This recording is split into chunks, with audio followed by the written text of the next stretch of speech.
Right now we're standing in one of 4 pattern barns here located at Spring City. This is where we keep our tooling or patterns that helps make, obviously, the mold impression, where this starts the process of making the lighting pole. We're going to walk over here to, this is a Washington 12 or 10P post. And what separates us from our competition, again, is the intricacies of how we make our patterns. Now, I'm going to talk about loose pieces. But before I do that, I'm going to actually talk about the process that we're going to see as we walk into the foundry. Picture yourself as a kid, you know, on the beach with playing in the sand. I use this terminology because it really simplifies the process. Taking a seashell and wet sand, pressing that seashell into the sand, pulling it out, gives you that mold impression. Well, that's pretty much what we do here, a little bit more sophisticated, but pretty much the terminology or analogy that we would use for describing the process. But what you need to remember is when you pull that pattern out of the sand, anything over a 100-degree plane, you could lose the ornamentation and detail into the sides as you pull that pattern out. So that's what common sense would say. So what we've developed and good foundry practice developed are loose pieces. And I'll show you. You have to visualize this mold that's going to be down, face down into the sand. And when you pull that pattern out of the sand, these pieces here, I've disattached one of them right now, will actually stay in the sand.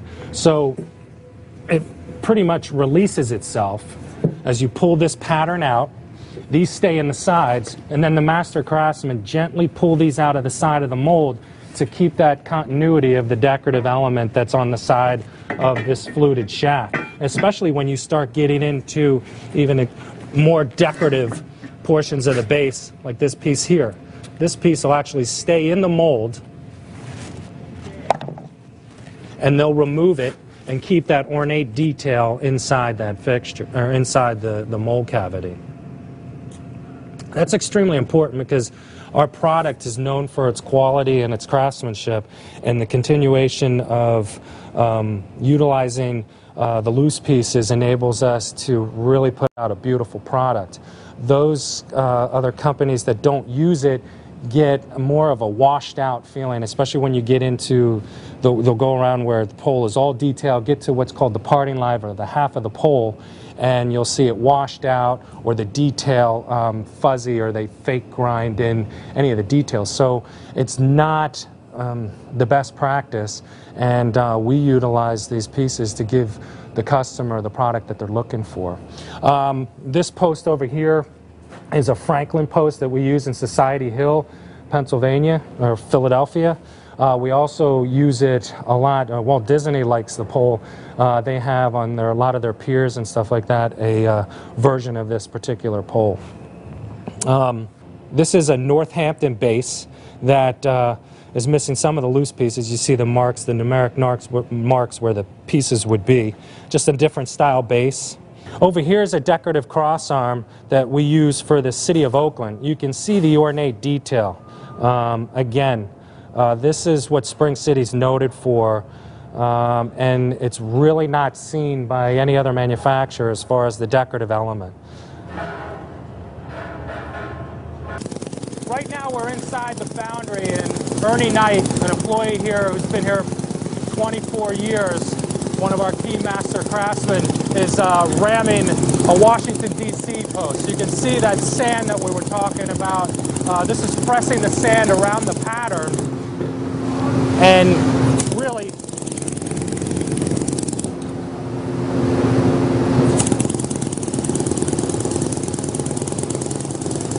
the sand that's being used is what's called green sand. It doesn't look green, but it's actually a black sand, but it's green sand because it hasn't been baked. It's a mixture of regular sand, clay, and moisture, as well as some chemical binders. Right now, Ernie's just getting off the excess sand, and pretty soon he'll start putting the gating and the risers in, which we'll talk about.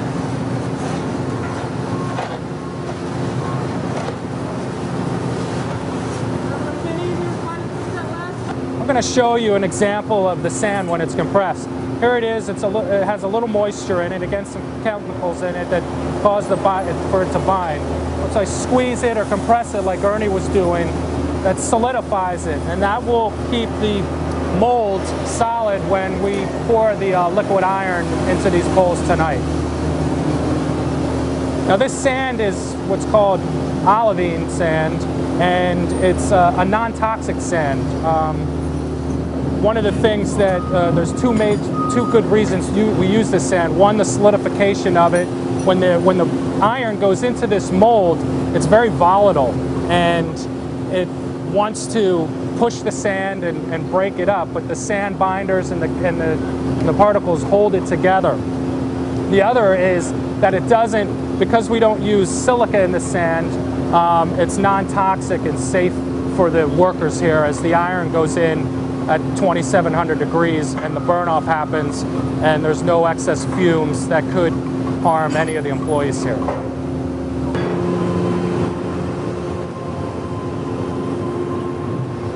What you're seeing now is a New York City standard post, and they're actually, what we talked about, pulling out the tooling or the pattern. Bobby Olemack and his assistant, Bobby's been here 20 plus years as a master molder. And you can see what I talked about in the pattern barn, the loose pieces that they've come off the pattern as they've pulled it out of the mold. As soon as they take the two bases out, or the halves of the pattern, then they'll start taking out the additional loose pieces that are in the mold. And this particular pole here is a beautiful pole. It's the New York City Standard Bishop's Crook pole. There's ivy that runs up and down the shaft section, and real decorative ornate detail up at the top and the bottom of the pole.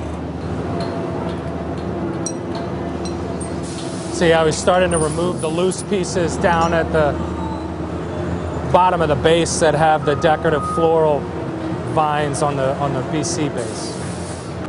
Again, without these loose pieces, you would not have this detail, or it would be really washed out.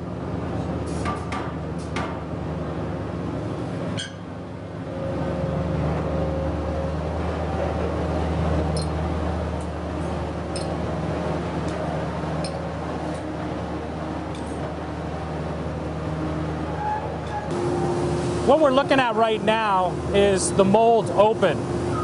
You have the cope and the drag, which is the bottom portion. You can see when we talked about when we were in the pattern barn, the decorative element that's all up and through the inside of the pole and the pole base. Without those loose pieces, we would have lost all this detail in the base and in the shaft. What you see down the center are actually the chaplets, and that supports the core. And we talked briefly about that in the pattern shop. The core is what makes the pole hollow. You can see how the core is laying in on the chaplets and supporting.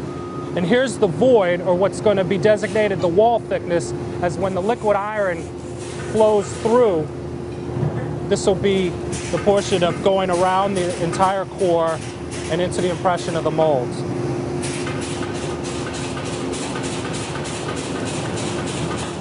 These areas here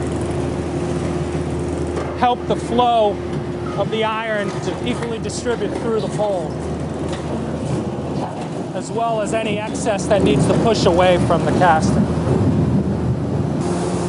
Now we're closing the molds.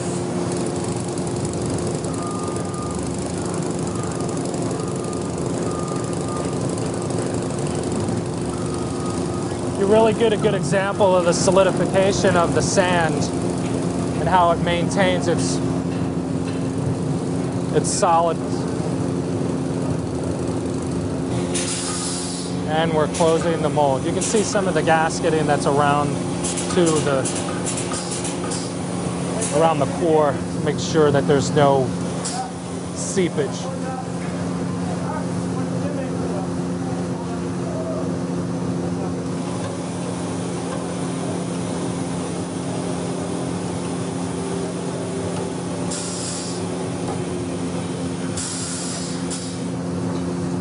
Now as he unlocks the overhead crane, you see those metal spikes, so to speak, that are sticking up. Those are the actual chaplets that are supporting the core inside the mold. And in a few minutes, he'll start cutting that off. But they'll also start putting the C-clamps, the wedges to hold that Flask jacket together. So as they're pouring the iron doesn't try to force the mold apart. Now earlier when Ernie was ramming the sand, it takes a lot of really effort and experience in doing it, because if he tamps too hard around the pattern, he could destroy the pattern. If he tamps too lightly, when the iron's pouring, the mold could fall apart. So he has to be pretty much dead on as we're tamping the sand and getting the mold ready for pouring tonight. You can see the labor that goes into this. You don't want to have to redo this, and losing a mold is extremely costly, and these guys are fantastic about not allowing that to happen. What we're looking at right now is the BMM machine. It's an automated machine that we use to make some cross arm and smaller bases. Basically the same process but done automated with this machine. And in a few seconds it will flip over and you'll get the bottom portion of the mold exposed.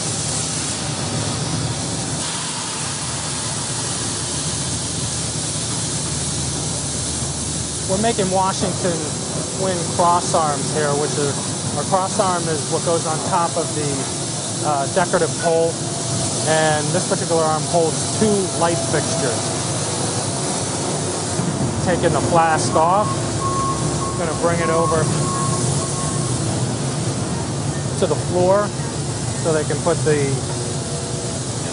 core in. Again, as you look at the ornate detail, there's even loose pieces involved in when we utilize the automated system as well. This machine helps us make, instead of only making 5 or 10 a day, we can make upwards of 20 to 25 a day with this automated machine.